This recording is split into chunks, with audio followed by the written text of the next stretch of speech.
Hey folks, Quill18 here, bringing you another audio commentary for League of Legends. This time I'm going to be playing as Sivir, and I know I've already done a commentary as her, but I played this game this morning and I found it very interesting and I thought it'd be worth doing a commentary on. So this will be a little bit less of a tutorial on how to play Sivir, and just a little bit more of a look at this, what I think was very interesting gameplay.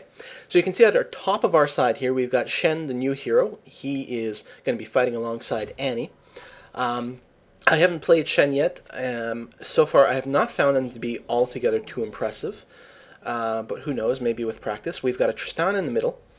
And I'm all alone at the bottom here. And the reason I'm all alone is because we've got a Warwick on our team, and he's going to be spending a lot of his time in the jungle, just killing neutral mobs.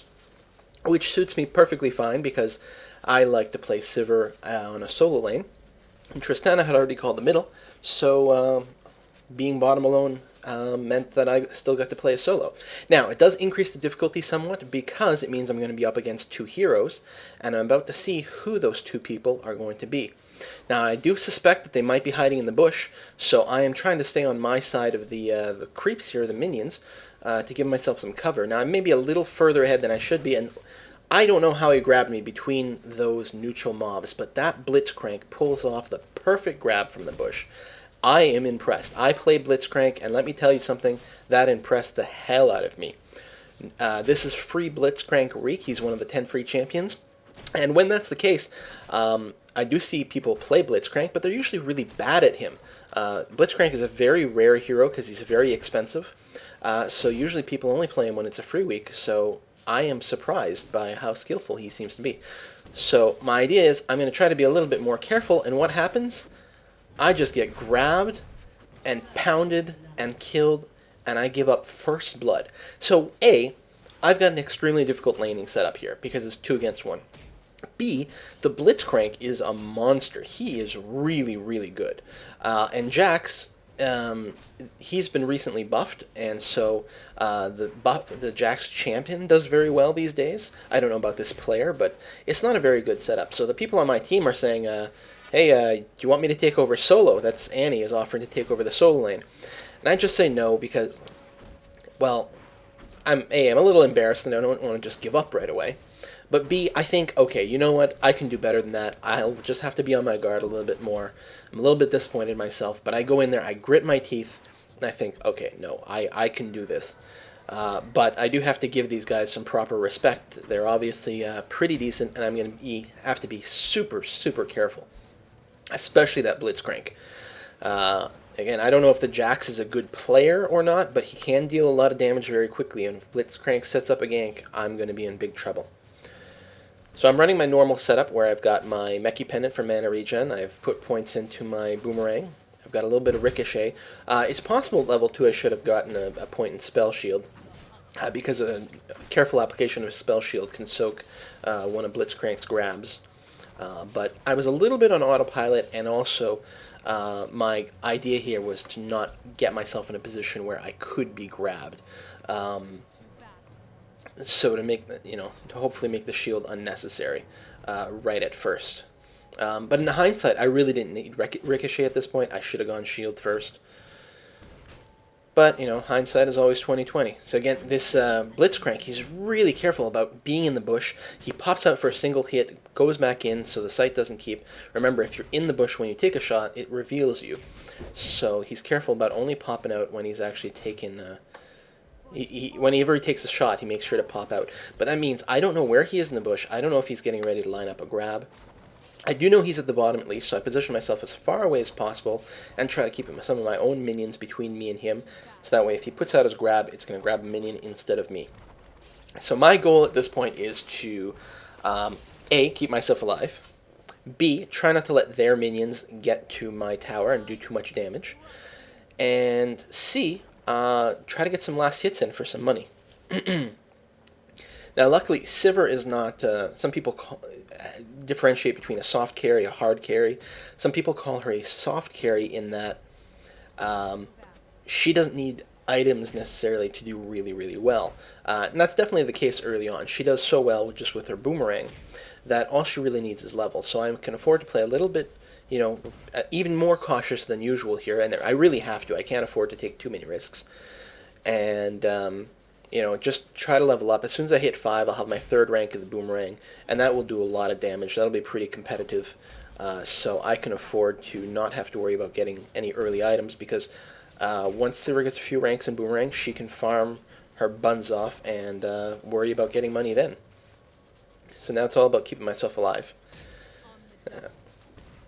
Jax has been missing for a while, and at first I assumed he was just in the bush waiting to leap on me, but I finally realized that he'd actually left. And yeah, in fact, if I'd been paying a little more attention to my minimap, I would have noticed he'd gone to the middle for a little bit.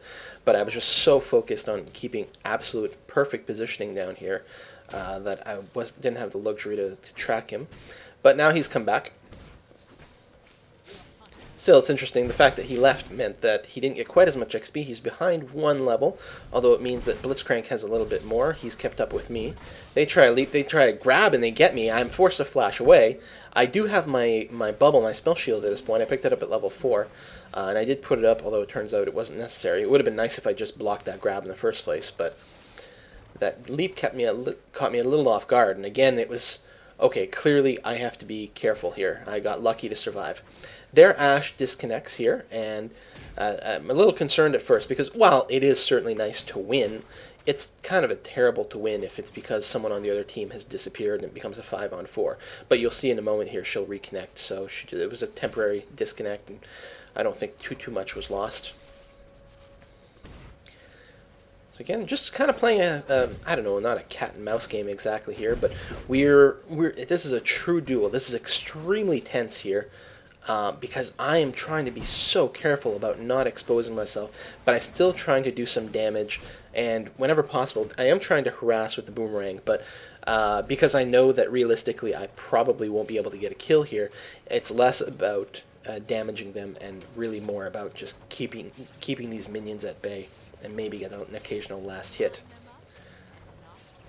Now Warwick is buzzing around, I see. He's not too far away. He's been killing those neutral creeps, doing pretty well for himself, I think.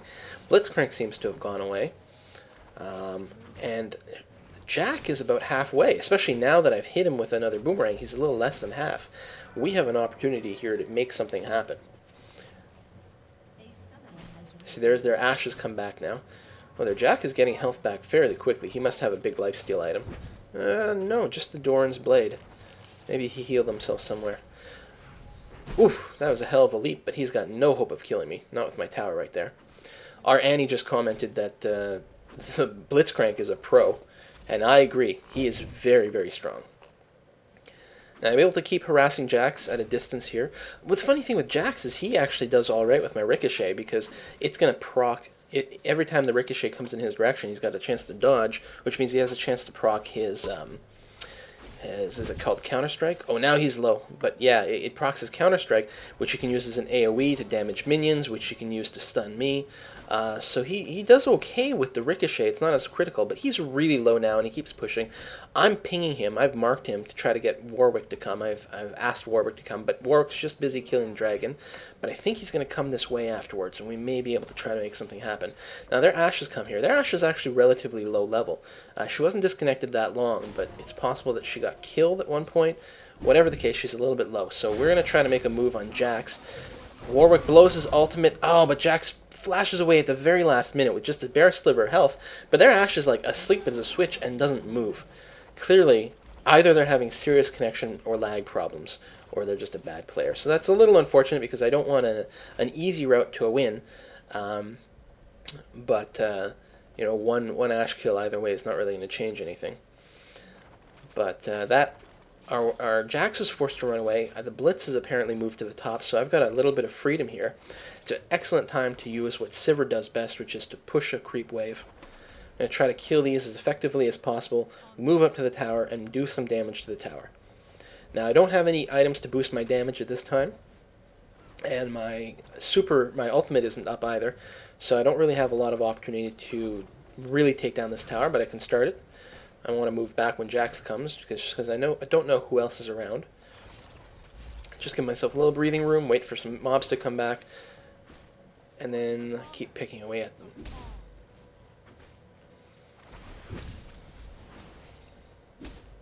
Surprised after that leap that Jax didn't blow his